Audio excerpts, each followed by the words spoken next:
Hi students, ఈ రోజు మనం జనజాతీయ గౌరవ దివస్ గురించి తెలుసుకుందాం.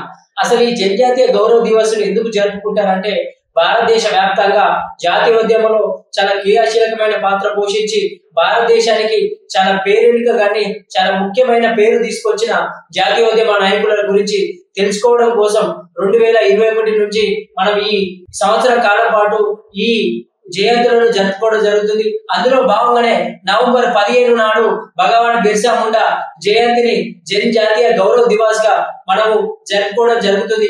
అదే విధంగా భగవాన్ బిర్సా ముండా చోటా నాగపూర్ పీఠభూమి ప్రాంతంలో ఆదివాసీ హక్కుల కోసం, ఆదివాసీ యొక్క ప్రజాస్వామ్య ఉద్యమం కోసం, ఆదివాసీల యొక్క తిరుగుబాటులను జమీందారులకు వ్యతిరేకంగా ఏ విధంగా చేసేసి జాతీయోద్యమంలో ఎందుకు క్రియాశీలమైన పాత్ర ఏ విధంగా పోషించారు, అదే విధంగా భారతదేశ సంస్కృతిని సంప్రదాయాన్ని కాపాడుకునే విధంగా క్రైస్తవ మతానికి వ్యతిరేకంగా ఏ విధంగా పోరాటం చేసిండో ఆ పోరాట విధి విధానాలను పేర్కొంటూ మనం ఈ జనజాతీయ గౌరవ దివస్ ని జరుపుకోవడం అనేది, సంవత్సర కాలం పాటు జరుపుకోవడం అనేది చాలా గౌరవ సూచకంగా పేర్కొనడం జరుగుతుంది.